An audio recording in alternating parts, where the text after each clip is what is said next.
Oh my gosh. Here we are. Yeah, it's been so long. Two numpties. I'm really excited. I just went in my hat closet where I keep all kinds of hats. Decided today I'm going to shill. I'll shill for Twitch today. So, and I also shilling for Numpty coin with my Numpty coin t-shirt. We But still have to release the shirt for people. I well, think I mean, here's the thing though. So Numpty coin is like the experiment is complete now.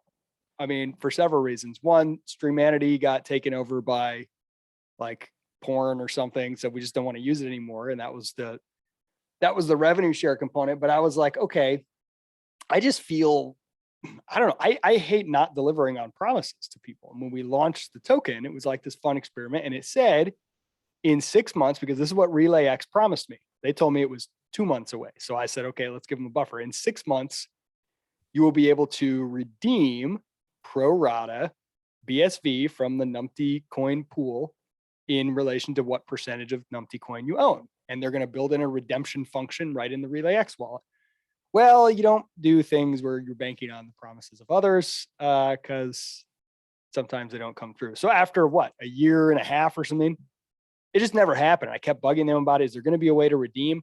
And I just don't like that this coin is out there trading with like no, and it says that you can redeem and we've got this pot, but there's no way to do it. So finally I went to Josh Hensley and I was like, all right, will you help me set this up? I just want to distribute it to everybody and just tell them. So we just blasted out the whole pot. I think it was like 20 BSV, 22 or something like that, pro rata to all the holders. And because I'm like, there's no income stream coming in.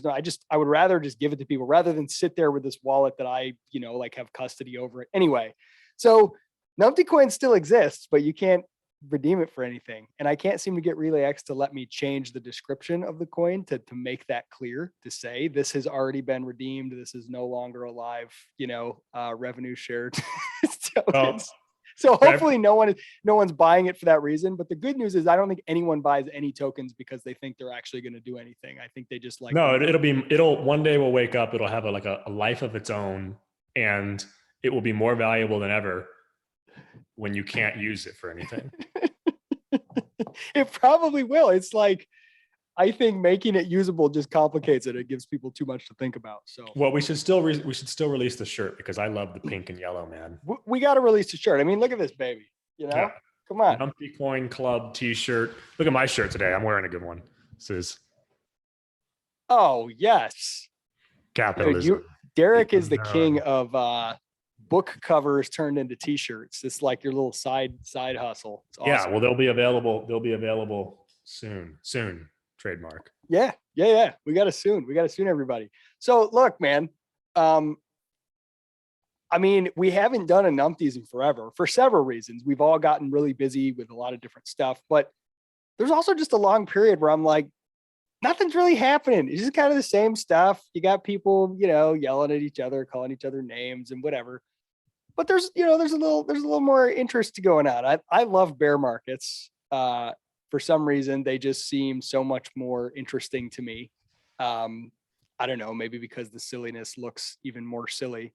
But what is like, what's going on? I've seen you start to engage a lot more, and especially Roger Ver seems to be back from his like hiatus or something. Is there renewed energy in BCH? Let's start there. A little bit, I think. I'm always hesitant because to say there's like a ton, just because it's certainly not the height of what it was when it was first launched. Like those early days of Bitcoin Cash were super fun.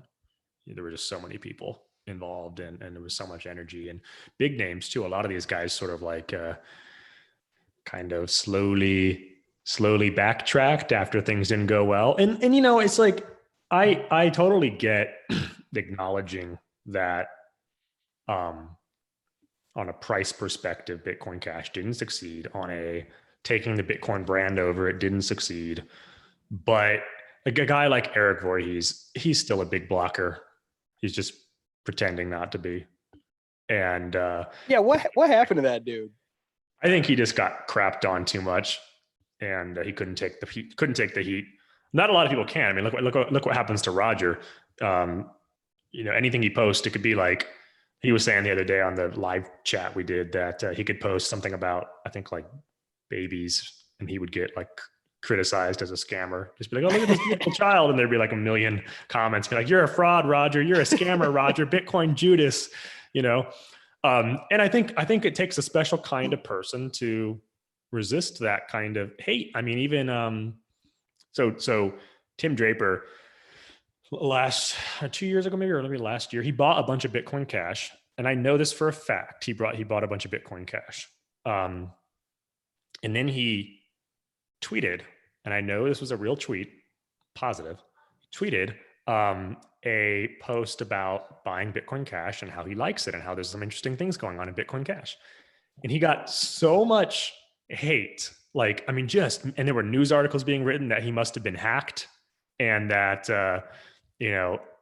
he's obviously didn't buy the Bitcoin Cash because he's been conned or hacked or something, that eventually he deleted the tweet. And if you go look about it now, a lot of people still believe that he was hacked and that he didn't actually buy a bunch of Bitcoin Cash. And so Tim Draper, this is a guy who's very successful. I mean, I think he's a billionaire. He couldn't handle the heat of an online Twitter mob. Yep. Right. So I think that's what's going on. And I understand it. I'm not saying these guys are like weak. I mean, I'm sympathetic to it because it's kind of, well, it's a weird thing, because in the crypto world, if you're trying to build anything, you have to have a community and a bit of a community and a brand around it, so that you have like developers that want to work on it and people that can help each other with open source. You got to have chat rooms and forums and Telegram groups. You have to have that kind of presence, right? So it's not like the type of thing where you're like, we'll just get off Twitter. Well, maybe, but it's really hard to build any kind of crypto project, because that's where all the people who build this stuff and the early adopters who are going to be your first users, that's where they all live. So if you're trying to do it on there, and you're going to just get absolutely slaughtered if you don't do certain things. What's so weird is you can launch. I mean, look at Eric Voorhees. Like, he's just always talking about all kinds of different weird DeFi coins in this project. You can do anything else except for Bitcoin the way it was originally designed. That's the only thing I mean, you'll get hate for other stuff, certainly, but it's not the same. No, there's not. It's not the same. Like, if you launch a scam, you get less hate than if you support Bitcoin Cash. I mean, Richard Hart still exists, for goodness sake. Yeah, he's not in jail, which is one of the things I wanted to talk about, because I posted on Twitch. It's just funny because Craig is in court right now, and there are still people who believe that the law is going to side with him. And in my thought, I mean, even if Craig is 100% in the right, the idea that the law is going to choose him is just ridiculous, or that the law is going to come clean up all these scammers, right? It's like the law wants these people to exist because you can find them. You've got a revenue stream. Why would they throw them all in jail and stop the scam when they can say in 10 years or 5 years, they'll slap them with a, $20 million fine, get their cut. Yeah. I mean, it's like all the stable coin stuff that, these enforcement agencies are savvy to all this. They're kind of just deciding when, like, what is their maximum advantage? I remember when digging in heavily into the money transmitter law, this 2019 guidance from the SEC or whatever that changed. It was like, it's brutal. It's awful. And it basically defines as a money transmitter, like almost everything in crypto. If you're running a Lightning node, you're technically a money transmitter. If you're like almost any of these wallets, and if you are, you have to, even if you're not in the US, if you have any customers in the US at all, you have to get licensed as one in all 50 states. Each state has a different licensing regime, the whole thing. I mean, you're talking 18 months and $1 million with legal fee, at least, right? It's a giant mess. But they haven't enforced it, like almost never. They have on a few people running Bitcoin ATMs and a few people in a few different times it's been enforced, and people will go to prison for 5 years if they, it's brutal. Yeah. But they hardly ever do it. And you're like, why? Well, because they're waiting, they're biding their time, right? This is what you do with laws. You create laws that make everyone a criminal so that you have the highest number of tools at your disposal. And then you enforce them when it increases your power to do so. And if it increases your power to say, I'm going to enforce it unless you play ball and hire a bunch of lobbyists and do a bunch of shit to make us more powerful or pay us off, or I'm going to increase my power by throwing you in jail. They're just tools at the disposal of the state. They're going to use them if and when they want to. It's not like, oh, this is a law. It's been written down. Now it will be enforced. You know what I mean? Yeah. Well, this is so related to this. I mean, similar. I was talking to someone who is running an online business, and they've just started, getting more strict about collecting online sales tax, because there's just been all these businesses that aren't doing it. And it's the same thing. It's like they've been selectively enforcing it against people that there's a benefit to enforce it against. Yep. And whenever they want, they can come in and they can fine you a bunch of extra money for being late and doing this, even though they've let you, have a loose leash for a long time. Right. And right now it seems like they're going after all the big companies, and they let the little guys just do what they want because there's no point. Like it's so little money, it's not even worth them going after. Yep. So the little guys have this kind of upper edge against the bigger guys right now. They'll let you go for a while, then they'll smack you with a fine. And this is what happens with Tether. It's like, why wasn't Tether shut down? Well, Tether wasn't shut down because there's no benefit for them to shut it down. No. It's in their interest to just like collect their protection money from Tether. And there's all these other things as well. It's not purely money too, right? Power is a very complex thing. So yeah, there's a PR element. Like, look at prosecutors, right? What do they try to do? They try to make their career by getting the biggest name bust they can, but it has to be a big name bust that the public will like them for, right? If they bust someone that the public loves, then they'll look like an a-hole, right? So like, this is what like the Institute for Justice tries to do. They try to, when the state shuts down people who are very sympathetic, they will promote their cause and say, look, this poor hair braider got shut down because of this regulatory, regime. And then it makes the judge or whoever enforces that look like a total asshole. And then they back off, right? Because there's a PR element. So there's that element. There's the straight up money element. There's also the power element. Well, if suddenly I'm the regulator over a young industry, but it's a fast growing industry, I run some small time regulatory body that no one cares about. But if this trajectory continues and my industry gets huge, my regulatory body could be more important than the next one. And I could be more important than the freaking chairman of the whatever, right? And so it's in my interest for my industry to keep getting more and more important. So what I want all those people to come in to start lobbying. I want to create the revolving door so that I can get hired at these companies when I'm done, and that they can get, and I want to create the classic regulatory capture. And so you have this cat and mouse game where you're like, you want to be able to threaten regulation. You want to hold the cudgel, but not use it very much because you don't want to kill the industry. You want to let it grow and get bigger, because if you're regulating a big ass industry, you're more powerful than if you're regulating a small industry, right? Yep. So like, there's just this weird, and there's people, if you shut them down, you wouldn't earn anything, you wouldn't gain anything. If you shut down some small time guy or a sympathetic figure that people like, and like the crypto space, people kind of like it. And a lot of really powerful people like using Tether to do wash trading and bullshit like that, right? Mobs and mafias who have their own bought and paid for people in the government, they like some of this stuff as well. It's like, it's such a complex mix of factors going on here that I think is just absurd. The social stuff is interesting because, so I was on a call with, I wasn't the only person on the call. It was a Twitter space. It was Martin Shkreli's first Twitter space after getting out of jail. Remember him, the farmer bro? Oh, totally. Yeah. I saw these people tweeting about him. Yeah, and, I thought I didn't think it was his Twitter, but it turned out to be his actual Twitter. And he was on. He went on this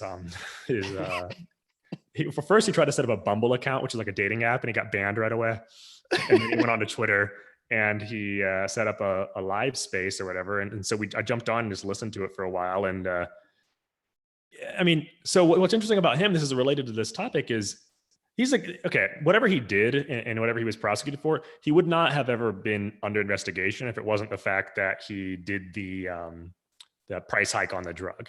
Like the prosecutor saw a guy who's an unsympathetic figure. This is a great opportunity to build your career by going after this guy who is an asshole, because he raised the price of this drug, right? So now let's go investigate him.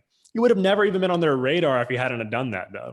Yeah, right. And like this kind of the stuff that he was doing is stuff that happens every day in the hedge fund industry. It just depends on who you piss off and who decides to investigate. Think about the minute that story came out years ago that this guy, and then you look at his face and he's instantly hateable. He's got a punchable face, right?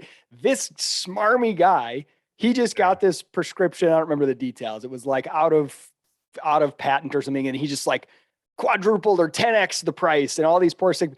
The minute that story came out, think about how many different types of people, journalists who want to do additional hit pieces. Oh, well, if I can prove that he's also a sexual deviant, then people are going to eat that up.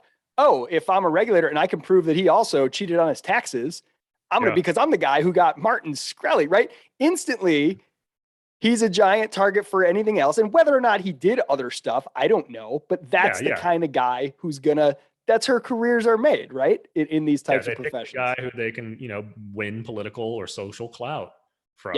And then the other guys, they're gonna leave him alone. I mean, this just seems so obvious to me. So it's just we're beating a dead horse now. I just think it's funny when I see that BSV people still think if Craig has justice on his side, that he's somehow gonna win, or that we're just one lawsuit away from Bitcoin being shut down because it's a fraud. It's well, even if it is, they're not gonna do anything. You know what the best part is, Derek?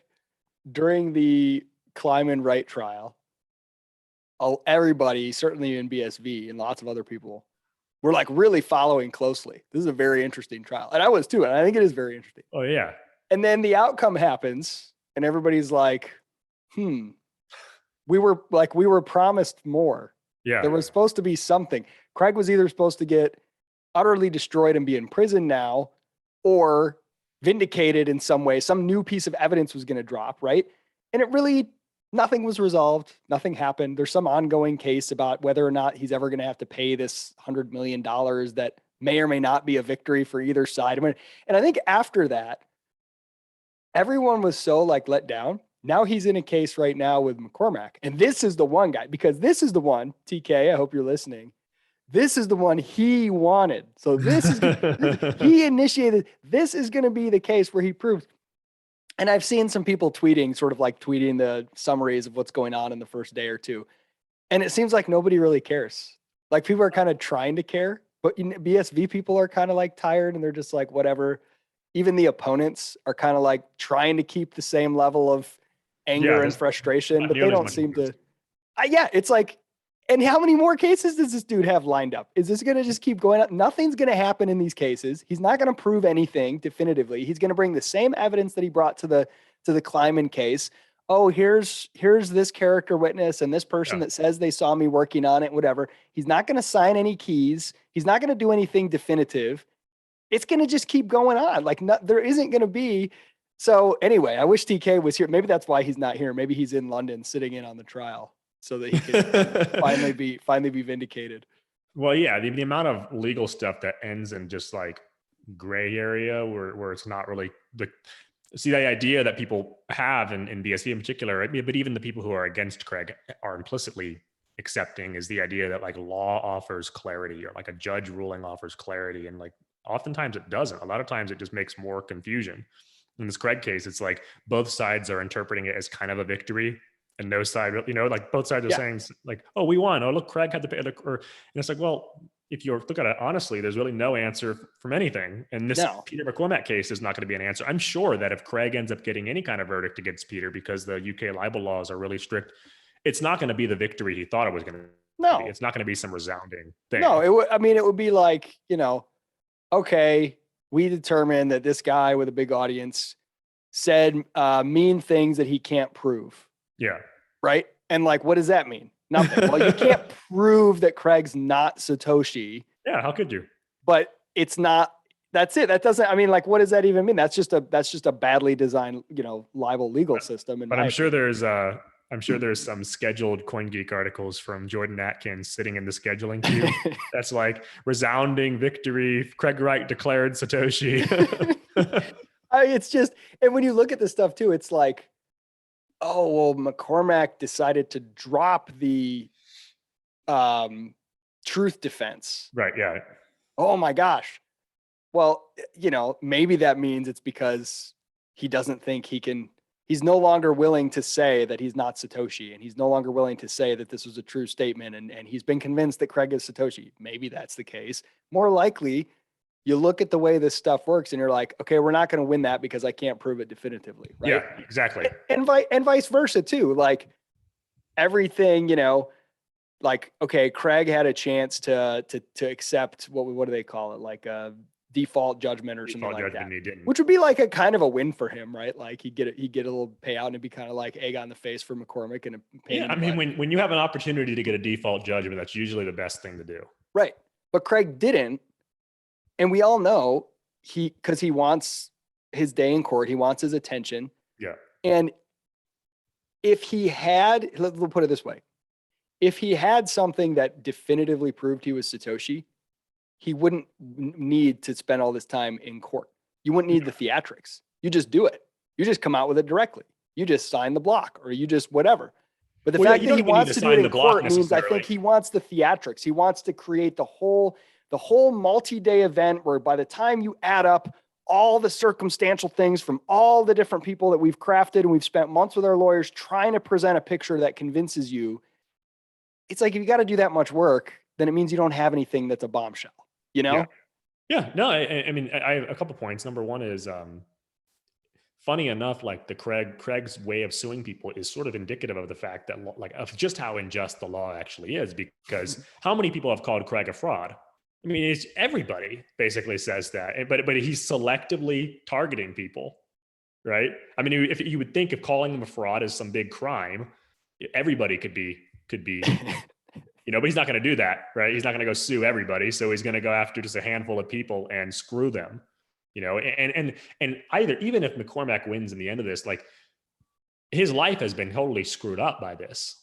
It's cost him a ton of money and time. I mean, anyone who's been to court, you just know how much work it actually is. He's spent fortunes on lawyers and discovery and depositions, whatever else he's had to do. I mean, it's a nightmare. Yeah. Right? And that's, I mean, look, like, I don't know all the details. Okay. But from where I'm sitting, that's just a low thing to do to the person. Okay. You're a podcast host. Let's say, and I've never listened to his podcast or even followed his tweets closely. Let's say that McCormack is saying horrible, nasty things. Let's say he's even knowingly saying things that are untrue about someone. Let's say he's even getting paid by his advertisers to make BSV look bad.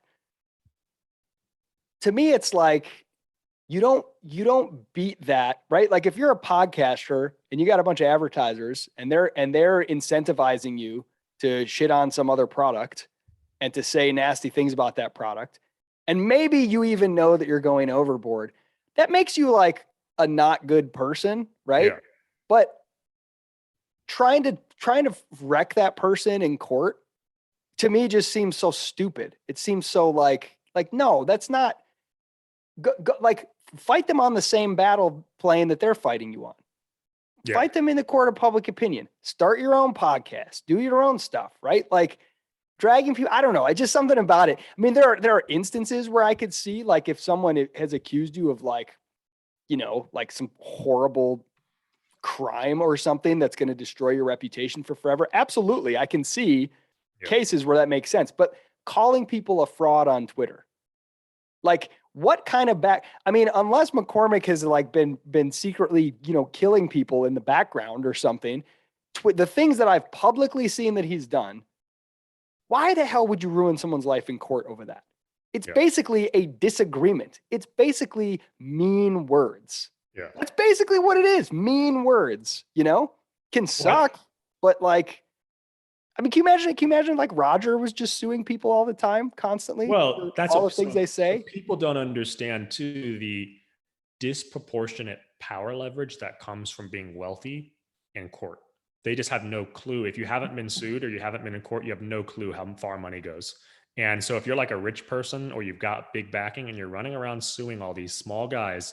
And this, by the way, you're hearing this from a guy who's wearing Ayn Rand Capitalism, the Unknown Ideal. This is not some bleeding heart argument here. No. But it's like you can really just use the legal system to just screw with someone for a long time. I mean, I think Craig originally sued Peter or filed against Peter like several years ago. It's been going on this whole time. He's had to have lawyers retained and stuff. And, like you can drag it out. You can hire expert witnesses. You can force them to hire witnesses to counter your witnesses and just bloat the budget to such a crazy extreme that the person really can't even fight back. And I think that's part of the strategy they've tried to employ. And so when someone looks at Peter like, oh, he's not going to fight, it's like, well, this is my second point. There's a lot of reasons not to fight. One of them is you can't afford to fight. Another one is the evidence that you might have might not be admissible in court for X, Y, or Z reason, but it could still be true, but it might not meet the standard of like admission for a court. Yep.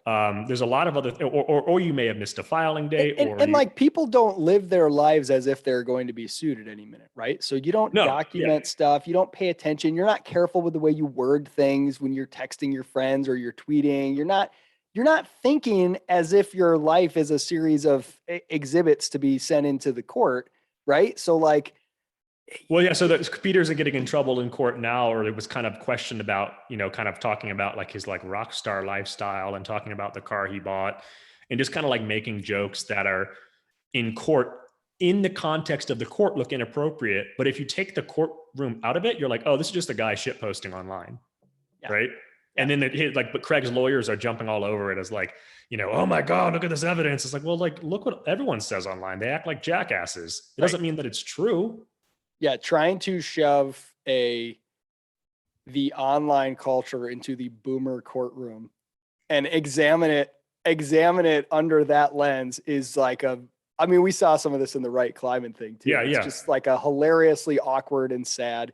It's funny, Derek, you and I have been talking about, this is not at all specific to crypto, but it reminds me of it with this thing. The real danger of a lack of compassion, like the real danger of a feeling like, well, I don't care. I hope they get it good and hard, right? So like I'll see BSV people who like understandably all the same social engineering bullcrap that, we talked about that Roger faces, all the BSV people face. There's bot armies, there's getting censored off there. There's all kinds of stuff. You deal with a ton of bullshit for sure. And when they see somebody who they see participating in that, or even ringleading it, a Peter McCormack, they're like, yeah, sure. Maybe having your life ruined in a courtroom, isn't fair or good, but I don't feel bad for him. I hope he gets it good and hard. And you're like, just because, he's annoying and all these things you don't like, whatever you think about him, you think that he deserves to have his life ruined in court. And again, I'm not making any claims. I don't know anything about Peter McCormack. I don't know enough about the guy or whatever, but I think if that's your default sentiment, yeah, that's a dangerous thing. If you are incapable of identifying with and saying, look, I say a lot of dumb shit online. I have strong opinions in my podcasts and whatever. If I got dragged through the mud for years by somebody who said, I hate what you say, and I think you're attacking me and you're whatever, like, I would hope that people wouldn't just be like, well, he never should have said it in the first place. Do you know what I mean? Yeah.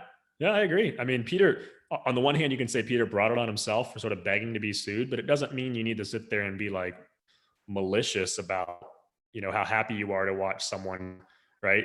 Like there's a balance between like blaming the victim, but also like, and on the other hand, like being sympathetic to the fact that we all put ourselves in situations that we shouldn't have put ourselves in, or we wish we hadn't. I mean, Peter go back in time and just say, I wouldn't have tweeted it because it's not like Peter gained anything by calling Craig a fraud. That's not an unoriginal opinion. And it's like, if you want him to get it, how about they have a public debate? And then you're like, cheering for him getting crushed in a debate and embarrassed because somebody presented evidence that made him look bad. Totally different, right? Cheering for his life to get there. I mean, it's like your favorite sports team or, their rival. You being like, yeah, you cheer when they beat their rival. You cheer when their rival loses. You don't cheer when like a player on the rival's team house burns down. You know what I mean? That's a different thing. Like wanting their life to be ruined is different than wanting them to get owned about the specific thing you disagree with them on. Yeah. Well, and the best thing for Craig to do, honestly, because it doesn't really matter. Craig can go win this case and people are not going to give a crap. They're just not, right? Because like no one's going to care. And the best way for Craig to beat McCormack is to just prove he's Satoshi. Right. I mean, that's it. And he doesn't need to go to court for that. Now, I don't think he needs to sign in order to create a credible narrative that he's Satoshi, I don't think he necessarily needs to sign. I wouldn't, put that pressure on Satoshi. But yeah, I think there are potentially other ways, and he's done like little dribs and drabs of those, but they're so disconnected and full of holes, well, and of dubious authenticity. Yeah. Right. Like the purchase of the alleged sort of purchase of Bitcoin hosting, the Bitcoin.org hosting on anonymous speech. He shared that like little screenshot. Like that screenshot could have been, well, anonymous speech is down now. Just recently they shut down, but it could have been like people were able to replicate that screenshot super easily, right? Like even not owning the domain, you could replicate that because you can fill out a purchase order for the Bitcoin.org domain without actually being able to buy it, and so I don't know, Craig. I mean, like you said, I have to assume he doesn't really have anything that great if he wants to present it in court, small court in a libel case against some podcaster.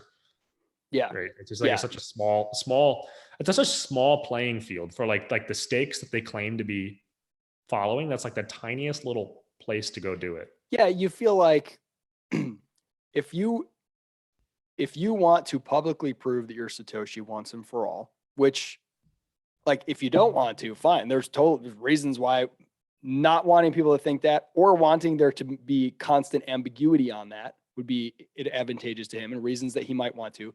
But if he actually does want to, which he has claimed and which appears to be the reason for these court cases and spending all that money, it seems like if you've got a bunch of evidence that's short of signing, you could put together a big ass dossier, pay some really high class consulting firm, company that puts together cases or white papers, whatever, and you create a full on narrative, right? You have your summary version and a slideshow. You've got a long ass article version. You've got a huge, sources where everything is linkable and you got your documents all together, the kind of thing you would present to a court, but put it in a narrative form, put it together as tight as possible. You could do all that for a lot cheaper and a lot quicker than all these court cases. So what explains, okay, that's a good point. So what do you think explains them not doing that? Because it seems like everywhere I look, they're like putting their foot in their mouth. They just look like complete idiots when they go into this room. Like even now, like Calvin's not a dumb person at all. He's clearly very smart. And he's out there like posting on Twitter about how Craig has already won this case. And I don't think that's true, but maybe it is.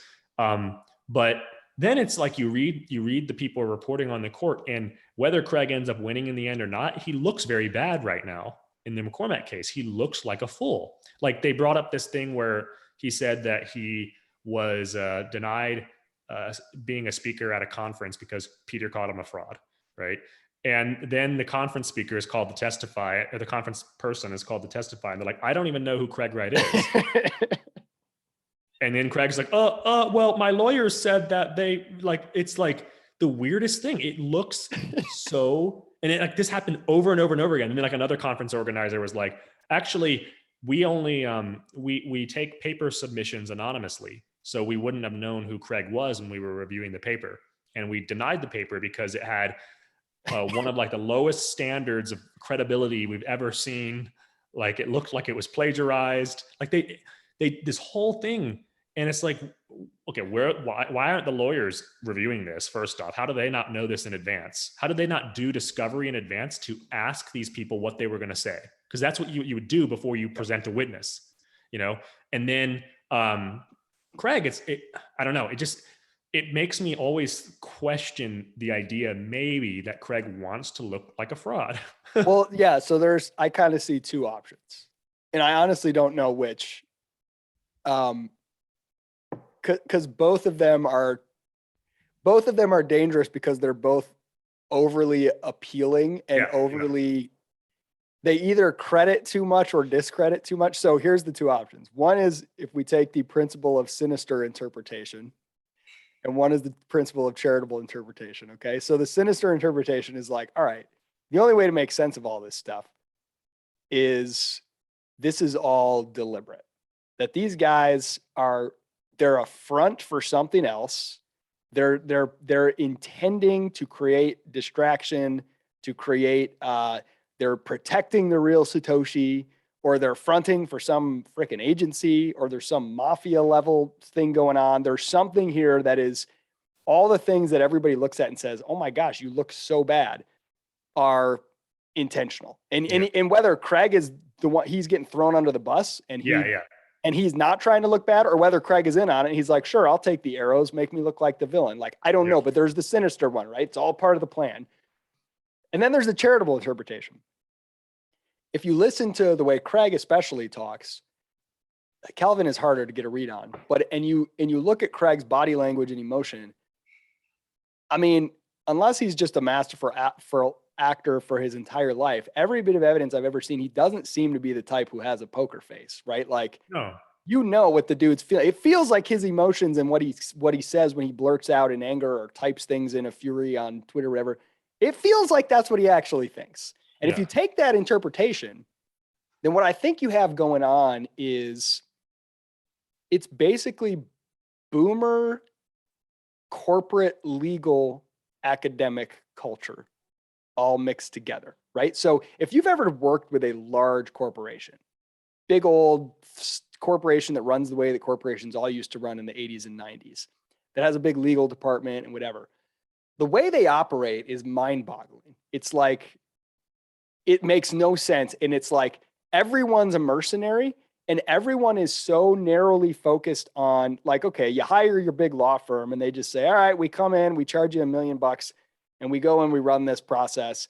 And they got so many cooks in the kitchen and they're all just following their predetermined checklist and script. And they're all just like living within their tiny narrow bands of, this is how the law works. This is what we do here, that none of it's very good. It's just, it's such a big giant thing that all the small parts that are a big giant mess, no one notices, or just it happens anyway. And like the strategic approach, and this is what has always struck me about Enchain and even Calvin's like other investments like Tal and stuff, which is odd because Bodog seems to be the opposite of this, but they have this like 90s corporate, like, okay, let's run it by legal, right? And legal is like a bunch of guys who haven't been outside of an office in 40 years and they don't know how the world works these days. Yeah. They don't understand the way to present things, the narrative game, even the idea of putting a nice graphic designed PDF out there instead of something that looks like it was made on a GeoCities site or whatever, right? Like just weird little stuff. GeoCities is awesome though. Hey, I did love GeoCities. Okay, I want there's a website called NeoCities, which is like a kind of a revamp of GeoCities. And you can go on there, man, there's the coolest websites like ever, just like hand designed, crazy, wacky. Yeah, dude, me and my buddy, I think I was 15. We had a poetry website on GeoCities where we put up our poems. I'm gonna go find this. Yeah, I don't know if it still exists. It probably Web doesn't. Archive, man. I don't even remember the name of it. But if you take this account and you take them at face value, I think Craig actually believes, and I think many of the people around him are just sort of like functionaries in their specific area. Oh, this is how you do a press release. Oh, this is how you do a legal case. And they just are going through the motions that they've always done for corporate clients, and they don't really care, and they're not really thinking about it. And I think Craig genuinely believes, well, a court of law, and they've consulted all these patent lawyers and whatever, and they're like, well, if you get a judge to rule this, then you can have this claim. And they're looking at the letter of the law. They're looking at corporate law and patent law and IP law and all this stuff. And they're trying to get this cascading sequence of events to happen where you get certain things ruled by certain judges, and then it makes this patent enforceable. Yeah. And they all believe it, right? Because that's what you do when you work in that system. And most of the time, most of the patent lawyers and corporate lawyers, most of the stuff that they're doing, 90% of it is just routine. And so if you do just follow the rules, it gets approved and everything happens. And I think a lot of those people don't realize how crazy this crypto thing is and this space and whatever. And they're looking at it like a normal business legal thing. And they're going in earnestly thinking that this is going to be better to present in a court of law because look, if you get the judge to say it, then you can do this other, this. And I think that they believe that. I think that's another interpretation. Yeah. And you could argue too, like, they're not equipped to deal with a court case that has a bunch of like anonymous trolls digging up dirt on their client. Yep. Because if you think about it, most court cases they're probably dealing with are kind of behind closed doors. There's not a big social media presence. They're not used to this. And so they can present evidence that it's like, it's never going to be challenged because there's no one out there going through, digging up all this stuff about Craig's past, plagiarism accusations, all this, like that stuff would never come up, right? If it weren't for a handful of people online researching. So maybe that's the case too. It's like these lawyers, they're good in a certain context.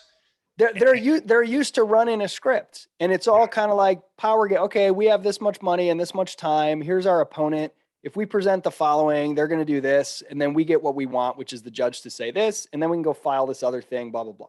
And they're just running through the motions like they're used to, and I think they're totally in over their head with the way this kind of case in the world of today works. That's the charitable version. If you take what they say at face value and don't interpret it as being duplicitous and there being something more sinister going on. Yeah, like the MetaNet ICU Slack coming up in the Kleiman case. That would have never come up if it weren't for the fact that there was a couple online trolls who brought it to Kleiman's attention.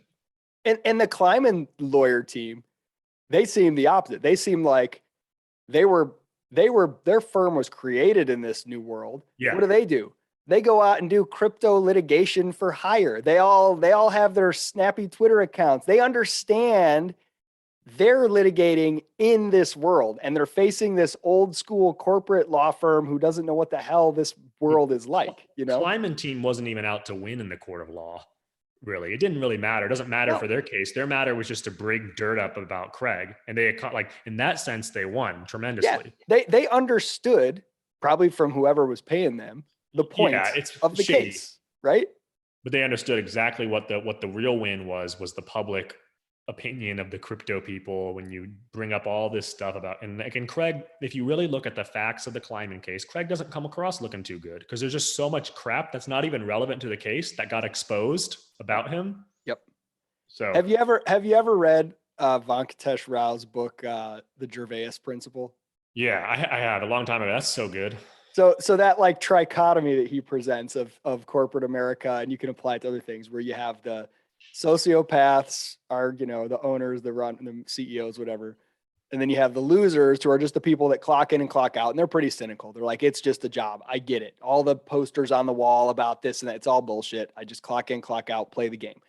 In between, the middle managers are the clueless. And they're the ones, the Michael Scotts, the Dwight Schrutes, they actually believe when corporate says, hey, this is our new prerogative. It's all about inclusion this month and whatever. And here's our mission statement.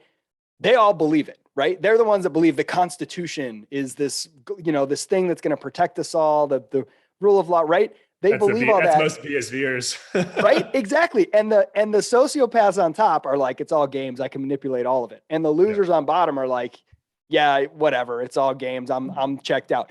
Craig often strikes me as that clueless type who genuinely believes that, oh, if you get all these things, and the crazy thing is he doesn't even get them right. Like, oh, if you get the law right, you'll win. He doesn't even get the law right. But I think he has this. What's that? That's what's so strange is he seems to not even do it well, the game he's playing. He doesn't get the law right. But like you said, he seems to, like even when his blog posts, he seems to want to be, if I play the academic game and look like a scholar, people will take me seriously, even though he got more attention when he was ranting on Medium. Right. Like the people who reject, who say, that's all just a made up game. Who cares? I'm going to go do it my own way. Right. Are, either the sociopath way where they're like, okay, fine. I'll just go start my own thing and I'll use the people who believe that to my advantage, or the losers who just check out and go do their own thing. It's like he doesn't realize that he's caught in that part of the game where like nobody but you believes that this stuff is real. Nobody but you believes that adding 17 degrees to your resume is going to make you look good. That's what silly people believe, who believe that those credentials matter. Right. He's actually lost reputation with the BSV community, with the BCH people, with everybody in crypto, the more he's tried to play the official game. He had so much more credibility when he came out and was like, I'm never going to do interviews. I'm not like just kind of ranting on Medium and Twitter, getting in arguments. And when he just talked about how wrong the small blockers were and whatever, instead of trying to justify himself about how many patents he's filed and how many whatever and how, The how many status games papers he don't matter has. in crypto. No one cares about it. And so I guess that's one argument. I mean, I guess you could say that there's maybe multiple things going on. I mean, I still find it hard to believe that he's not like deliberately throwing himself under I the know. bus for some reason. I Because know. it's hard to look at it and just think of all the people around him who would allow him to go up on stage and do this. But like we talked about, maybe these lawyers really are just completely unequipped. You know, It's hard for me to know which one is more plausible, the charitable or the sinister. So back on the BCH thing, and Roger getting kind of more involved. Okay, I saw that Bitcoin.com is launching some token, and maybe this is unfair, but my heart immediately sunk. And I was like everyone, they just eventually gave up and said, we're going to just create a bunch of tokens with weird staking and farming and whatever that don't do anything because that's how you make money. Is that unfair? I don't know anything about it. that was my initial reaction, was basically, this seems kind of silly. And also, like, I don't get excited. Like, I don't get as excited like as BCH people do about tokens that are sort of like, I guess, like, I think it's like an Ethereum side chain on top of, or BCH side chain. It's like using Ethereum somehow. I haven't looked deeply into it. Like I don't get excited about that. You kind of piggybacking off another chain, sort of like being like their stepchild or something. And Well, and Ethereum just, the only reason to do that is because people think it's cool. It's stupid. It's just bad tech. It's just bad technology. It doesn't work. And pretty much everything could be done with Bitcoin originally anyway. You Exactly. And the BCH people still seem to not realize that. It's like, but don't you see what BSV is doing? Like, some of the stuff that you thought you couldn't do, you could actually do. So, I mean, But it seems like those conversations are finally, like, enough time has passed where I have now seen some BSV people and some BCH people in recent days, since Roger kind of started re-engage, like having those conversations again and being like, hey, look, BSV people like Dean and the Twetch guys. Hey, BCH people, we don't care about BSV. We're not loyal for any reason to the protocol. We just want the protocol to work. We'll use BCH. You just have to make it work. It just can't have the things that it can't have these problems and these, and then a discussion just about the technical aspects, not about Craig and who's right and who's wrong, which is kind of interesting. I don't know if that's hopeful or. Well, I like to see it. I'm skeptical that it will happen unless, someone like Roger helps push it along a little more. I don't think, from the devs that I've talked to, and even this is some of the conversations I've had, I still don't think that when push comes to shove, like, they're going to be willing to change anything. As I understand it, the Twitch guys have already tried reaching out to devs. I think Dean has already tried to reach out to devs, and he basically told me, I think the other day, he's like, yeah, but there's just no one doing anything. Like, I don't even have anyone to really talk to. Yeah. And then the people you do talk to, they're still just like, why would you want to do that on the chain? Why won't you just do this instead? And like what you and I were talking about, like, on Voxer, the question of what is efficient or not efficient. It's like, well, that's best measured by profit and loss, not by, what your sort of platonic technical standard is, right? Yep. Because you can always get better with the tech, or you can always say, well, you should build it in this language and not this language. And it's like, after a while, you kind of just never do anything, right? Yeah. And I thought your tweet was great, where somebody was like saying to you, well, why would you possibly want to do this? Put all this stuff on chain. It's so inefficient, and nobody would want to pay for that. And what miner would want? And you're like, who cares? Let's let the businesses figure it out. If it's inefficient, then they won't do it. If it is efficient, they will do it. Like, remove the technical limitations and let the market figure it out, Every day I see some business that I think is stupid or something like that. And it either works or it doesn't. And like, but it's not even my problem. It's their problem. Yes. I don't need to be concerned about it. If they go out and they build something that works, that works for customers, that I have no idea why they're paying for it, I think it's stupid. That is not my problem. If they go out and fail, it's not my problem. It's like the Bernie Sanders mentality is just infected so many BCH people. That's like, you remember when he went to a grocery store and was like, there are 12 different kinds of deodorant. Why do we need that? Why do we need that? That's a horrible use of resources. Make me the God King, and I will ensure that there are the Well, proper number of deodorants. We don't need this many brands selling this. Like, that's inefficient. One brand should be doing this and doing this. Like, well, that's not like one. That's stupid. It's not going to work. But think about all the unseen things you would destroy if you did that. Like when the devs go out and they try to hyper plan what people can build on the chain, what they're not allowed to build on the chain. It's like, well, you're assuming the position of someone who has all possible economic knowledge. It's like they've never encountered Hayek, Like, well, this is why I think Hayek's entire body of work. But this is what pisses me off about the BCH people is like, they always go back to, well, no, central planning, like you can only use that word in terms of force, in terms of, it's like, well, there's insights there that can be applied to a decentralized economic system.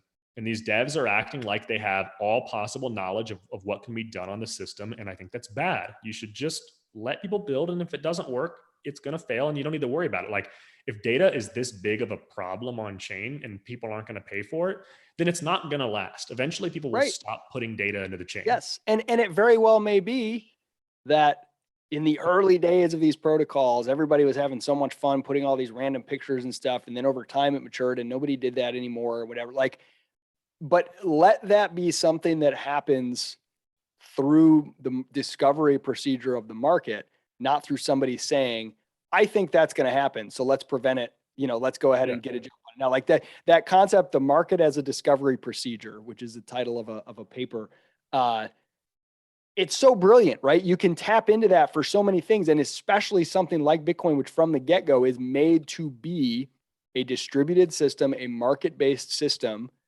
of discovering and exchanging value and information. Like, I don't get why that's such a hang up, why it's such a problem for some of those guys. I think some of the problem too is, so these devs, like, they're actually oftentimes right. And that's part of the problem, is they can look at something and be like, that's stupid, and they'll be correct. But then they think they're more intelligent than they actually are. Or they look at like the entrepreneur who doesn't have as much technical knowledge as them and doesn't understand why, something some other way is better. They see this person and rightfully so, like, this person is not as smart as them, at least in that domain. And it's very clear that they have more domain knowledge than them. Yep. And it's a very dangerous position to be in, because they are wiping out, for everything that actually, like, they're right about, they end up killing something that would emerge, right? They end up stopping some business that would actually be a thing. One second. And look at the history of it. It's like a big, crazy. Yeah, go ahead. I'll just do a monologue, because I don't want to edit this. I don't want to have to edit this thing and do all that screwing around. I just upload these raw. So I'll use this opportunity to do a monologue, because Derek doesn't care. It's like all of the advancements happen, all the big advancements in, human society, technology happen usually because somebody has some crazy idea. Either someone is just tinkering on something with no useful application. They're playing around, they're exploring, and they start to get ideas and they tinker more.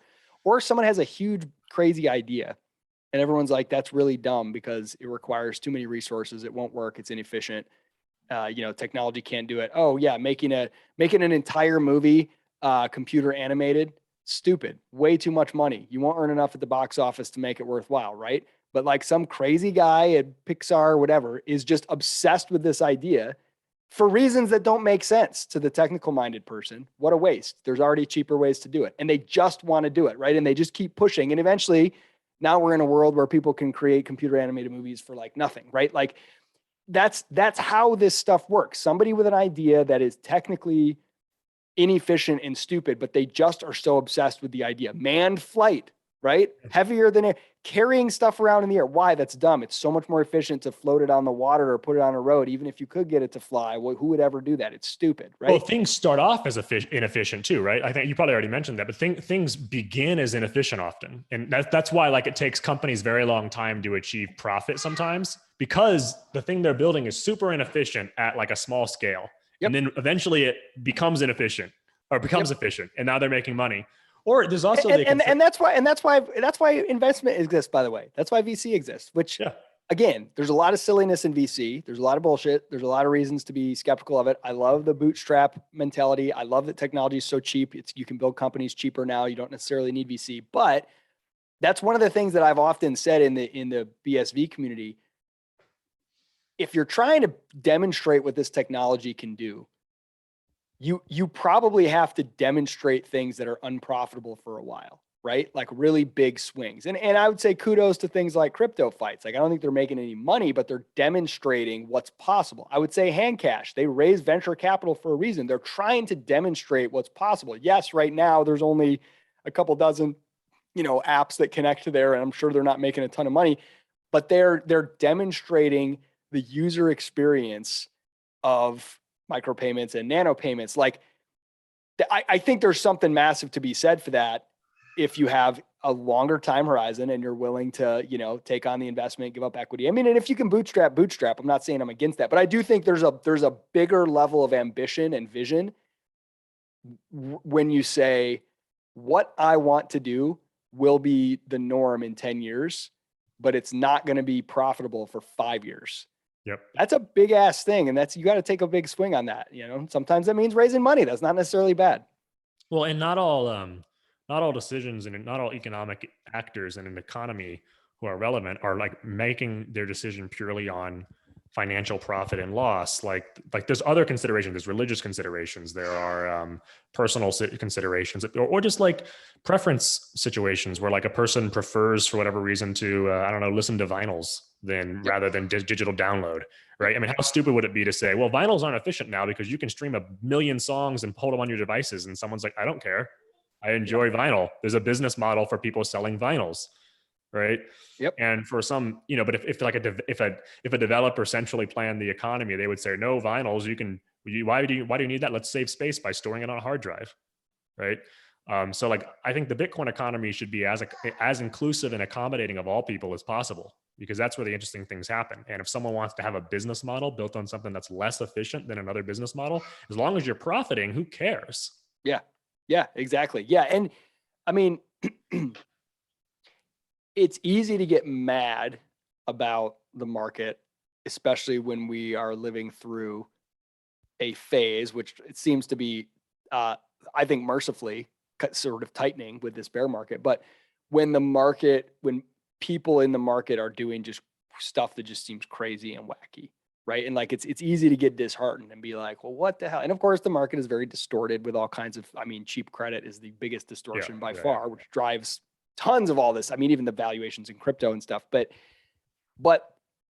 if you have a long enough time horizon, like the solution to a market that feels crazy and irrational is not a central planner, right? Like that's Keynes. Like he lost his shirt because investors were stupid. And then he decided he had to create a whole theory about how that's terrible. And we got to prevent it by, controlling these things. Like it's maddening at times to look out and see these dumb projects and to see, I pretty much think almost everything NFT is ridiculous. There's very few exceptions. That's me. And sometimes it's like, I feel like I'm taking crazy pills here, right? Like the market seems insane, but it'd be so much worse for me to be like, all that, let's sweep it all away. It's all wasteful. If I had the power to do so. We're only going to have projects that have real utility. Like you don't try to, and of course, most people in crypto are not, I would say are not trying to enforce this through government, but actually a surprising number from all sides. A lot of the NFT people are. I want to get into that next. A lot of the NFT. Yeah. Let's talk NFTs. Well, so there's two fun things I've been watching. One of them is Seth Green from Austin Powers. He got scammed in some phishing scam and lost his tokens for his based apes, or not based apes, bored apes. And what's funny about the apes thing, so I guess the way they did it is they said that they would transfer your intellectual property. My son, they would transfer your intellectual property. Like they would, okay, so if you buy the ape, you get the IP to that specific ape, is what they say. And so then you can go and license that ape and put it on t-shirts and whatever else you want. Well, now like the idea was like, if you sell the ape, you automatically transfer that IP to the next buyer. But now they're running into the question of, well, there's actually all these legal frameworks that exist already for IP, and you can't just say what you want about it. You can't just say, oh, if you buy it, then the next time you sell it, you agree to transfer that right. And so Seth Green is like, everyone's claiming that Seth Green has lost the right to the IP because he transferred his tokens to someone else by accident, and that the new person has the IP. But Seth Green's going to go to court and sue to make sure that he secures his IP on his ape, because he had a show that he was planning to do on the ape. Well, that sounds awfully familiar, doesn't it? Going to court to say, hey, so I don't have the keys anymore, but I can prove that this belongs to me, and letting the court, right? So that's what there's a hypocrisy there in terms of people looking at what Craig is doing versus what the NFT community is doing, which is the exact same thing. Yep. But the other part is just, it's as much as I hate law, it is a reminder that, in fact, because Seth is probably going to win, I think, and it's a reminder that the law actually does play a role in this. You can't just completely ignore the law and pretend it doesn't exist and say that you get to do what you want. It's nice to be able to do that when you can get away with it, but like, imagine now Bored Apes could get in trouble because they've sold a bill of false promises to the people who bought those apes, who thought that they were getting rights they didn't have, or thought that their rights were more easily transferable than they have, or someone who buys it off the secondary market now realizes they in fact have no claim to it. And this is the second thing I wanted to talk about in relation to this, though, is this Ryder Rips guy, who's the guy who did sort of the, I don't know, expose that Bored Apes have like Nazi symbols inside them or something.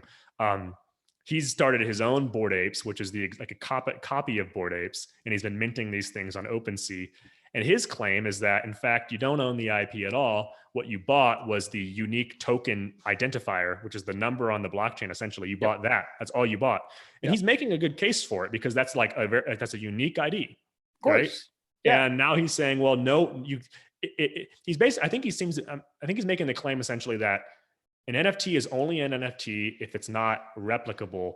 And if you're going to say like, you're by buying it, you're acknowledging that you own the token itself, because the number itself is not replicable. It's the receipt. The receipt is the product. The art associated with it is free for everybody, and you can't stop that. The art is free. You can't stop it. Nobody can forge the actual receipts. That's the part of the NFT that's unforgeable. But don't pretend it's the art.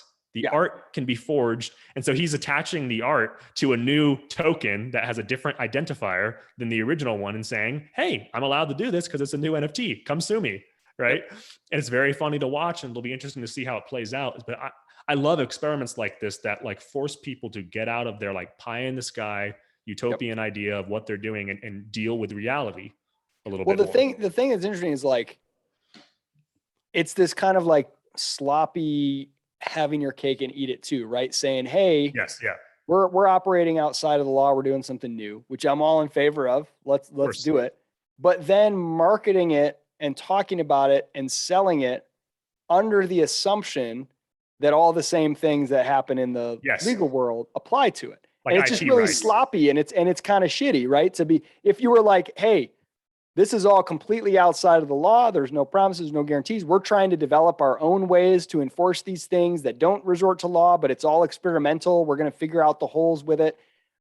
That's one thing, right? Caveat emptor. But when it's like, hey, you can own the rights to this, and they're appealing to the existing regime and claiming that under the existing regime, you have certain rights by this. Yeah. Which are not necessarily true or proven. So like kind of trying to have it both ways, right? Oh, we're not subject to the law, but we get the benefits of the legal system as it is. And nobody knows if that's true yet, you know? Yeah, no one knows if it's true. But they've already sold this and people have bought it. I'd rather them just be like you said, just kind of be like, well, we don't really know. We're going to work, because I think there's probably some interesting ways you could do, to some degree, you could create sort of some kind of technical enforcement of access rights to a digital. There's some genuine interesting innovations here with the in and around this sort of NFT thing, right? Like some real simple ones. One is like proof of creation by date stamp, right? What is a blockchain? I mean, really, it's a date stamp. So if I just upload like my buddy Libs created this Shifty Nifties, right? Like an encrypted NFT. I upload it to the chain, and it's encrypted, and nobody can see it. And this is like what people used to do. This was an old hack that writers were told to do to copyright a song. You put it in an envelope, you address it to yourself, and you go send it, but you never open it. So the post office has stamped it with the date. And then if anybody else ever claims that they wrote it before you, you can show them and say, this envelope, date stamped, has never been opened. I'm going to open it right now and pull out this song to prove that I wrote it before you did, right? It's a technological way of doing that. It's hidden in something, it's date stamped. And then if anybody ever claims that they wrote it before you, it's not, people can still copy your stuff and whatever if you put it out into the world. But if you can prove the day that you first uploaded it to the chain predates anyone else, that's an interesting use. There's something interesting there. That's a real innovation. There's the revenue share stuff where you can own something and automatically get revenue from it, right? And then it's tradable and whatever. And there's interesting things there, but that don't necessarily require these grandiose claims about operating completely outside of the existing system.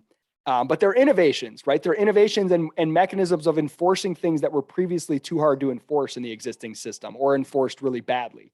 I'll be super interested if they force this guy who took the things from Seth Green, if they force him to turn them over, or they say, you've got to compensate him monetarily.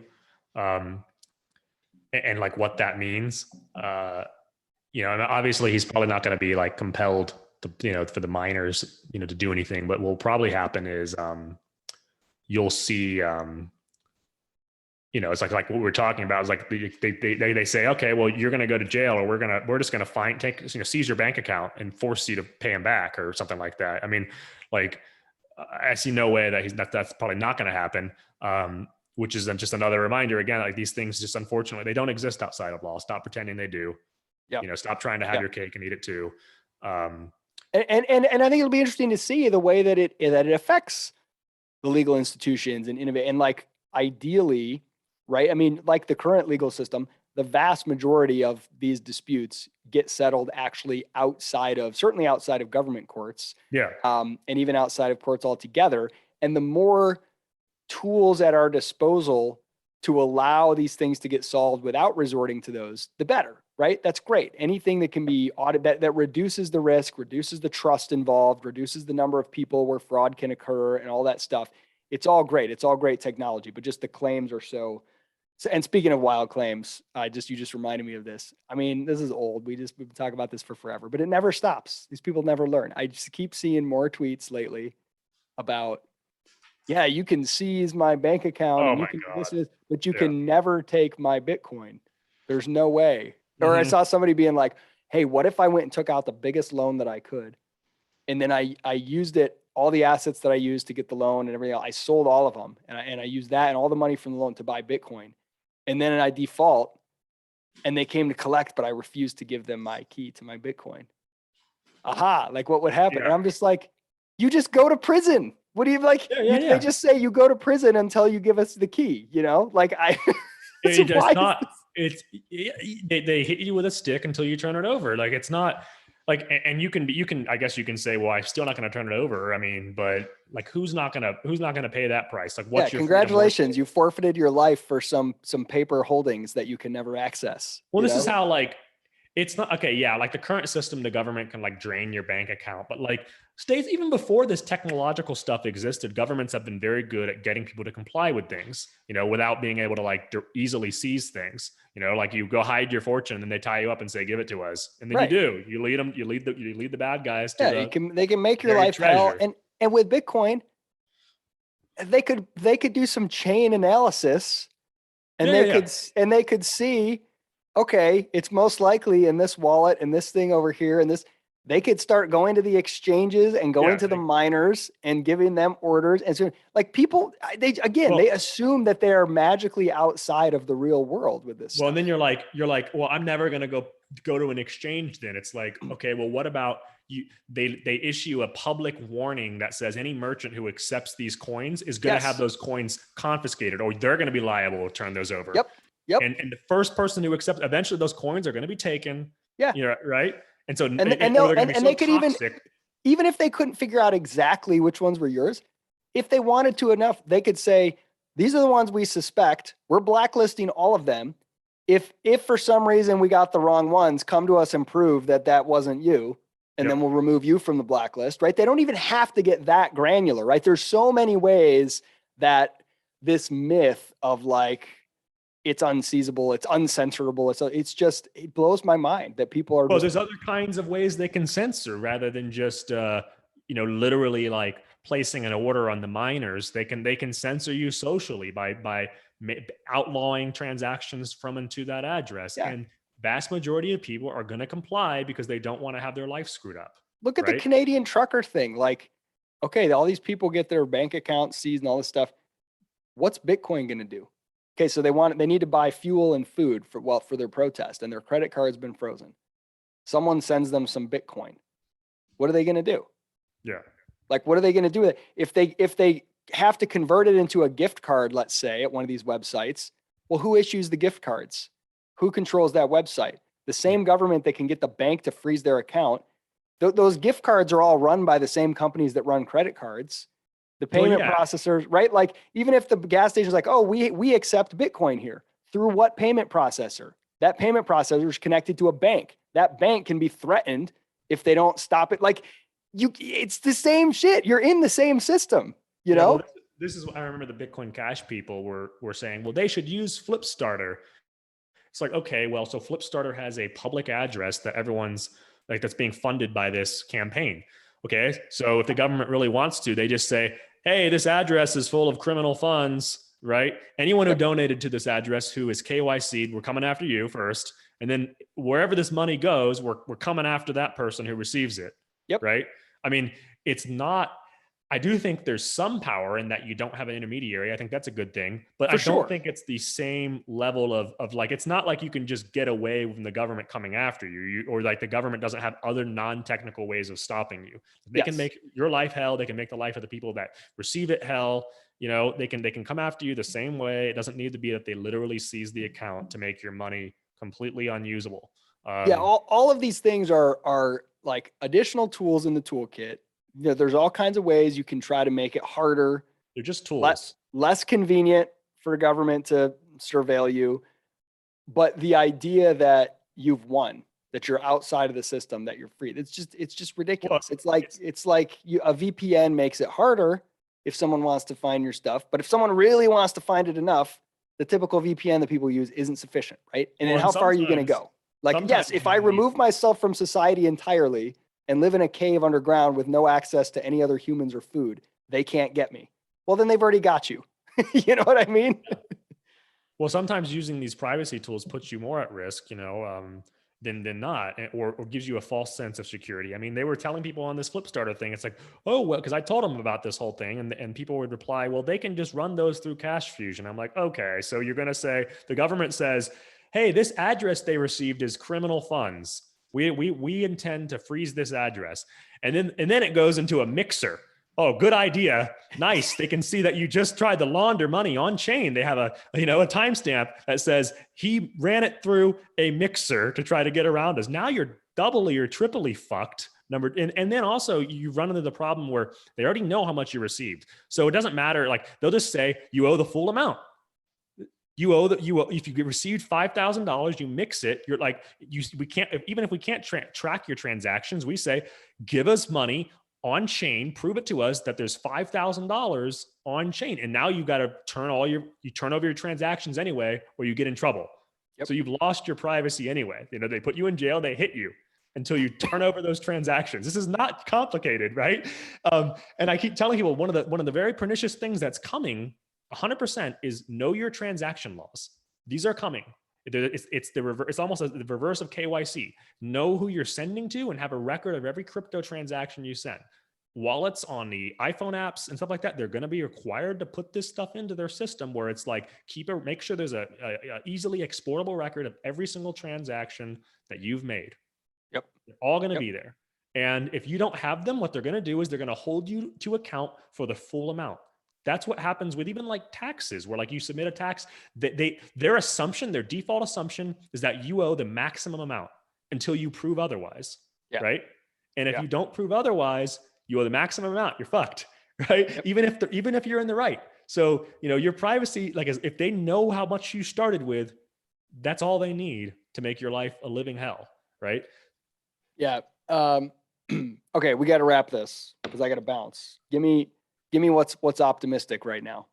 What's exciting to you? So we started off talking about like why I was tweeting a little bit more and just kind of having fun. I've just been being like playful, and that's like I've just been enjoying kind of shit posting a little bit and just kind of messing with people. And like I like posting to the core guys like as if I'm having a genuine question. Like the other day, a guy posted about nodes, and I was like, oh, what do those do? Like I think it's really fun to like see those replies, or like I like replying to core bitfluencers and asking like, hey, well, I was just thinking about poor people not being able to afford this transaction. What's going to happen if they running a node, but they can't afford to use it, because they can't transact on chain? Or what about the poor people who will be stuck on Lightning Network? And like, it's just really fun. In the past, I used to ask it like from the perspective of like, I've got to make sure they know that I know what I'm talking about. Yes. But I like the kind of Krawitz kind of thing where it's like, just be okay with looking stupid. Yeah. Totally. And just have fun with it, because it's that's how you get the most interesting conversations, and you get these guys to sort of like clown on themselves. Oh, it's amazing. Yeah. So my optimistic take is having more fun with things. But your optimistic take is that everyone will clown themselves. Yeah, well, that's part of it. But the other part, the more like so I just think like you have to have like a more long-term perspective. Like I've just been stuck in this very short-term, like let's see massive success of what I want to see, and it's like maybe I just like. Big block Bitcoin's going to be like the remnant for a long time, and you just kind of got to just chill, like let BTC do its thing. I think BTC is probably going to take off eventually, and like you'll see people using custodial wallets, and no one's going to care, because right now there's all these privacy tools online that nobody uses because the UX isn't good. So as long as BTC solves the user interface problem, it doesn't really matter how they solve it. They can solve it in a way, or they can try to solve it in a way that's good for human freedom and human privacy and all that kind of stuff, or they can just more than likely solve it in the way that's like replicates the existing system, but it's 10 times worse because it's more trackable.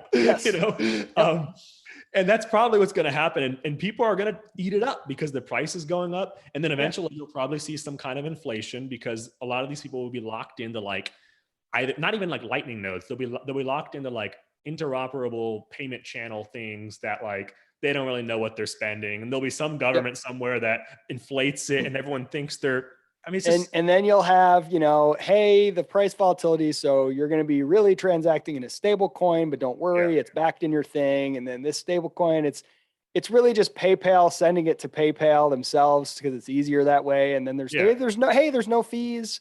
And like, so that's like super bearish on one hand, and like it's kind of terrifying, because I actually think like so the cypherpunks, Timothy C. May used to write like digital cash is like a complete dystopia unless it's done right. It's like a horrifying situation. Yeah. He was terrified of it. And I look at the BTC thing and I'm like, so the Davos forum was happening this week, and everyone's like, why are the Davos forum guys talking about Bitcoin? What the hell? And I'm like, because they love it. They love it because it's like it's completely toothless, and it's not only toothless, it's maybe actually hurts us. It's the marketing veneer they need to have a much more granular level of financial control over you. It's awesome. I mean, I keep posting on Twitter. I'm like, don't you think they love it? Like, because they obviously love it, and no one's taken me up on my challenge yet. Because they still operate in this framework. Like, how could the WEF love Bitcoin, right? Yeah, I see like promoted tweets like, here's a tableside chat at the Davos forum yesterday, all about Bitcoin and the future of finance. And it's like a promoted tweet by some corporate shill, and you're like, oh, wow, this is really threatening to the status quo. So, so I was going to say we'll be the remnant. It'll just take a while. We just have to like have a longer time frame, just have fun with it, not expect too much. If the price goes to, $2, like BSV probably will, just have fun with it, but I think like long-term, there may be some, eventual opportunities for big block Bitcoin. And then, one other thing I thought was really funny was the the Sango, it was like the Central African Republic. We got more corrupt countries lining up. Well, and it's just like you see Bitcoin magazines like shilling this really hard. I'm like, oh, don't you see this is the same scam over and over and over again? These corrupt governments that can't, that they have starving populations and like they're relying on humanitarian aid from the UN. And then they're like, well, we're going to build this like technological utopia, and they released these like photos that were mocked up by someone in the West that looked like some sci-fi city. And then you look at photos of their country, it's like hovels and shacks and armed soldiers in the streets, I mean, and these Bitcoin magazine guys and they eat it up. It's crazy. It's amazing, dude. And I think there's going to be more of that too. There's going to be all kinds no question. The politicians know now they can cash in on it. Anytime you see a politician who's shilling Bitcoin and you think, oh, he's some champion of human freedom. Like if you think that, you're being punked. You're being mayor of Bitcoin City, and they're all competing with each other to be the most. I just introduced a non-binding resolution that says every Monday is Doge Day in my town. You're being scammed when you see this. Like they know what the game is now, and they're coming out and they're going to say this, but like the key is not to be distracted by this crap. Yeah, like build something real. Like build something real. Go play around with stuff that's interesting and that's real. That to me is where it gets exciting. And there just is enough. There's just enough little stuff that's real that you can use, that demonstrates the use case, as I was mentioning before, of what's possible, that like, I can't quit on this stuff. It's really exciting. It's moving really slow for me. It's moving I'm bullish on glacially slow. I'm bullish on Twitch. Always bullish on Twitch. So one last thing I want to say is the scariest thing that's happened in crypto, I think, in the last year is that Samson Mao left Blockstream to go become a lobbyist.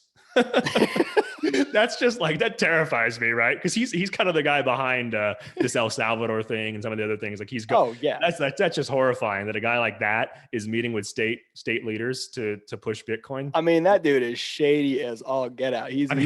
How stupid do you have to be to think these politicians are on your side? Give me a break. You just reminded me of the Jim Friend incident. Oh God. We won't get into it. Oh man. Okay. That was like an exercise in like how to not respond to another man when he insults you.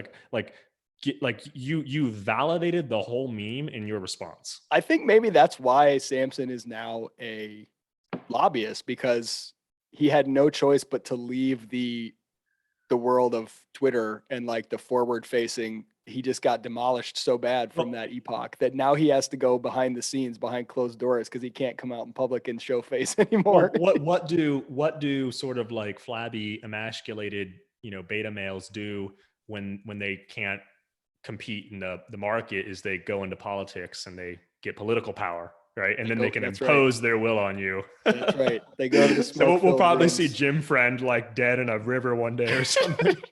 We do not wish that on anyone. Oh man, I wish I could go longer, man. This craziness. We're gonna have to start doing this a little bit more again. It's been way too long. We'll try to wrangle in TK. I'm excited again. I'm ready to do it. Yeah, dude. You got a whole new pep in your step. So it just took the absolute destruction of the entire crypto market for Derek to be like, hey guys, time to jump in. I'm happier than ever. Hey man, we'll talk to you later. See ya.